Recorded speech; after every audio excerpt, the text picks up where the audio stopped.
आप सभी को सादर नमस्ते। आज मैं आपके सामने ऋग्वेद की एक ऋचा प्रस्तुत करने जा रही हूँ। ओम यदग्ध ताशुषे तमग्ने भद्रम करिष्यसि तवेतत् सत्यमद्गिरः। इसके ऋषि हैं मधुछंदा, देवता है अग्नि और छंद है गायत्री। शब्दार्थ। हे प्यारे मेरे जीवन सार प्रकाशक देव, जो तू आत्म बलिदान करने वाले का कल्याण करता है वह तेरा सच्चा ना टलने वाला नियम है। विनय।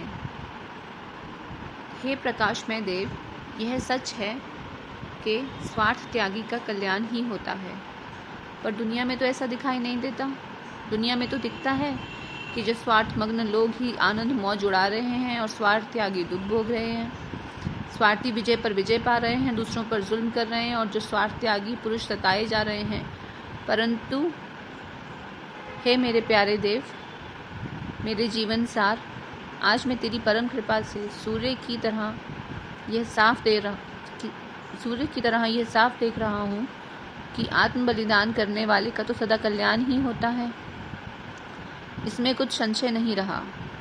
यह अटल है, बिल्कुल स्पष्ट है। ऋग्वेद का ये मंत्र यही कह रहा है कि ये दुनिया में जो प्रतिदिन उल्टी दिखाई देने वाली घटनाएं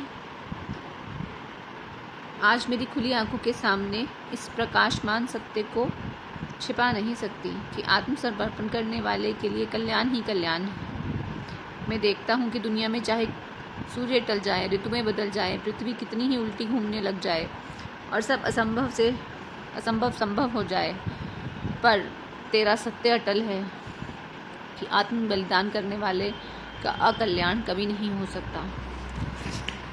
नहीं कल्याणकृत कदिश्चित दुर्गतिम तात गच्छति। हे प्यारे, कल्याण करने वाले की कभी दुर्गति नहीं होती, वह कभी दुर्गति को प्राप्त नहीं होता। कृष्ण भगवान के द्वारा गाए हुए ये सांत्वना में शब्द परम सच्चे हैं। हे जीवन के जीवन, जब मनुष्य स्वार्थ को त्यागता है, आत्म बलिदान करता है, तो उस त्याग व बलिदान द्वारा हे कल्याण स्वरूप वह केवल तेरे और अपने बीच के ही रुकावट का ही त्याग करता है, निवारण करता है।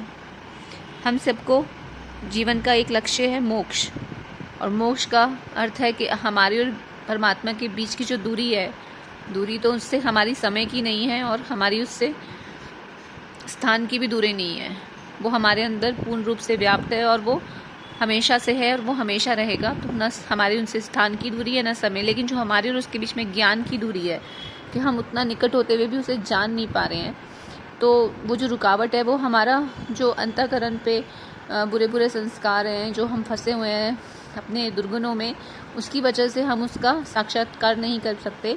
इसी कारण ये कह रहे हैं जो हमारे और उसके बीच में जो रुकावट है वो हमारे अपनी ही दुर्गुणों की वजह से है। तो वो धीरे धीरे जब हम अपने जीवन में आत्म बलिदान करते हैं और श्रेष्ठ मार्ग पे चलते हैं, तो एक तरह से हम ईश्वर से जो हमारा मिलने का जो रास्ता है उसे ही तय कर रहे होते हैं। तो जो हमारी रुकावटें हैं वो दूर होती है और उसके बीच का और हमारे बीच की जो दूरी है वो कम होती है। तो जो भी बलिदान करता है वो केवल उस रुकावट का ही त्याग करता है, निवारण करता है और तेरे कल्याण स्वरूप को पाता है। भला आत्म बलिदान में अकल्याण का अवकाश ही कहाँ है। सचमुच स्वार्थ शून्य पवित्र पुरुषों पर आए हुए कष्ट, दुख, आपद सब क्षणिक ही होते हैं। उनके संबंध में जो अक्षणिक है, सत्य है, अटल है, वह तो उनका कल्याण है। वो यही कह रहे हैं कि हमें ऐसा लगता है कि जो भी बलिदान करते हैं वो तो बहुत दुख उठा रहे हैं, और हम यही हमेशा देखते हैं कि जो बहुत ज़्यादा स्वार्थी होते हैं वो बहुत मौज उड़ा रहे हैं। तो हम ये जान जाते हैं कि कोई भी अच्छा कार्य करने से कभी फल तो मिलता नहीं है। लेकिन मनुष्य जीवन के तो 4 फल हैं ना, धर्म, अर्थ, काम और मोक्ष। तो जो इंसान मोक्ष के रास्ते पे चल रहा है, समझ लो उसी का मानव जीवन सफल है, क्योंकि वही तो उन्नति कर रहा है। अगर हम किसी कक्षा में पढ़ रहे हैं और उसके बाद उस कक्षा में अगर हम फेल हो जाएं और नीचे वाली क्लास में चले जाएं, तो वो तो कोई अच्छी बात नहीं है। जैसे एक बालक पूरा साल बहुत मेहनत करता है, पढ़ाई करता है, और एक बालक बहुत मौज उड़ाता है, वो कुछ नहीं पढ़ता है। तो वो किसी को प्रिय भी नहीं होता और वो स्कूल में कई बार फेल हो जाता है और उसको नीचे की क्लास में जाना पड़ता है।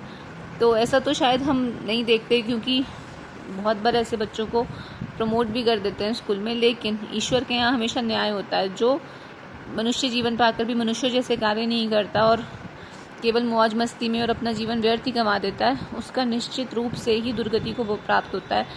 ये ईश्वर के नियम है और इसमें कहीं पर भी कोई चापलूसी या रिश्वत या किसी के साथ उसका कोई मोह नहीं है कि वो किसी के साथ अन्याय करेगा। तो जो भी लोग आत्म बलिदान करते हैं, कल्याण की राह पर चलते हैं, वो ईश्वर के ही निकट पहुंचते हैं और अपने मानव जीवन को भी सफल करते हैं और ईश्वर के प्रिय बनते हैं।